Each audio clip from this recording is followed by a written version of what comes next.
یہ کوئی ایسی چیز نہیں ہے جو غلط ہے۔ غصہ تو آدمی کو آئے، غصہ تو ضروری ہے، اس لیے غصے کے بغیر تو آدمی اپنی غیرت کا، اپنی چیز کا دفاع نہیں کر سکتا۔ جس آدمی میں غصہ نہ ہو وہ آدمی نہیں ہے، وہ تو مٹی کا پتلا ہے۔ غصہ تو فطری چیز ہے، اللہ نے آدمی کی طبیعت میں اس طرح شہوت رکھی ہے، خواہش رکھی ہے، اس سے نسل چلتی ہے، اس طرح غصہ بھی رکھا ہے۔ تو غصے کا آنا تو کوئی چیز نہیں، لیکن غصے کو نکالنا، غلط جگہ پہ نکالنا، یہ وہ چیز ہے جس پر قابو پانے کی ضرورت ہے۔ اور نبی کریم صلی اللہ علیہ وسلم تو لوگوں کا حالت مزاج دیکھ کر اصلاح کرتے تھے، ہدایت دیتے تھے، لوگوں کو مشورے دیتے تھے۔ ایک صحابی نے آ کر پوچھا کہ ایک نصیحت فرمائیے، آپ نے کہا لا تغضب، غصہ مت کرو۔ پھر کہا کچھ اور، آپ نے کہا غصہ مت کرو۔ تیسری دفعہ پوچھا کہ کچھ اور نصیحت فرمائیے، آپ نے کہا غصہ مت۔ اس میں غصے سے بچنے کی جو اہمیت ہے وہ بھی ہے، اور یہ بھی امکان ہے کہ وہ صحابی جو آپ سے پوچھنے آئے تھے ان کا اپنا یہ مخصوص مسئلہ ہوگا جو آپ نے ان کو اتنی زوردار طریقے سے اس کی تاکید فرمائی۔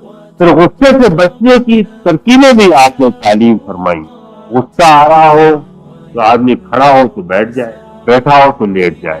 اس کا الٹا کرتا ہے آدمی غصے میں، لیٹے لیٹے غصہ آتا ہے آدمی بیٹھ جاتا ہے، اور بیٹھے بیٹھے کھڑا ہو جاتا ہے، اور ہاتھ میں کچھ نہ ہو تو لاٹھی اٹھا لیتا ہے، پستول اٹھا لیتا ہے، کلشنکوف اٹھا لیتا ہے۔ لیکن اس کا نسخہ الٹا ہے، اور یہ طبعی نسخہ ہے کہ آدمی کھڑا ہے، ہاتھ میں کچھ ہے تو اس کو چھوڑ دے، استعمال ہو جائے گا غصے میں، نہیں پتہ چلے گا اسے۔ اور غصے میں آنکھ بھی اندھی ہو جاتی ہے، دماغ بھی بیکار ہو جاتا ہے، معوف ہو جاتا ہے۔ کھڑا ہے تو بیٹھ جائے، بیٹھا ہے تو لیٹ جائے، اور پانی وضو کر لے، وضو سے بھی غصہ رخصت ہو جائے۔ شیطان کی پناہ مانگے، اعوذ باللہ من الشیطان الرجیم۔ مختلف تعلیمات نبی کریم صلی اللہ علیہ وسلم سے احادیث کے اندر مروی، لیکن اپنے غصے پر قابو پانا گھر کے اندر، یہ نہیں کہ اور بیوی تو اپنے قابو میں دے دی گئی ہے، گھر میں تو غصہ نکال دیا، اجتماع میں آ کر مسکراتے ہوئے بیٹھ گئے۔ اللہ تعالیٰ تو گھر میں بھی موجود ہے، اجتماع کے اندر بھی موجود ہے، ہر جگہ وہ دیکھتا ہے۔ کہ جاؤ جو بے قابو ہے، ملازم ہے، اس کو تو کھڑے ہو کے ڈانٹ لیا، کوئی بڑا ہے غصہ نہیں نکلا تو دل میں جذبت ہوتے رہے، خاموش کھڑے رہے۔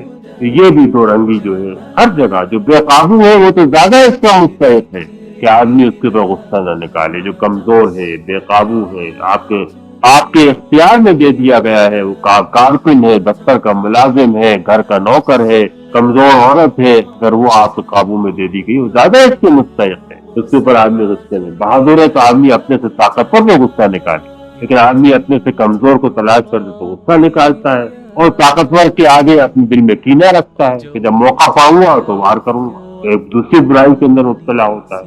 لیکن اپنے غصے پر قابو پانا اور معاف کرنا، یہ پھر اس کے ساتھ ساتھ سمجھیے آپ کی بہت اہم چیز ہے، عفو درگزر۔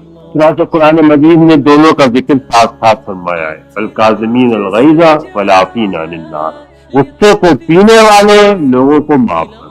جو لوگ جنت کی طرف دوڑ لگانے والے ہیں، جنت میں دوڑ لگا کے پہنچ جائیں گے، یہ وہی لوگ ہیں جو دل کے سخی ہیں، دن رات لوگوں کو خدمت کرتے ہیں، اس کی راہ میں خرچ کرتے ہیں، ينفقون فی السراء والضراء والکاظمین الغیظ والعافین عن الناس۔ تو جو جنت کی راہ پر کھڑے ہو، دوڑ لگا کے جنت میں پہنچنا چاہتے ہو، ان کے لیے تو یہ صفات لازمی ہے۔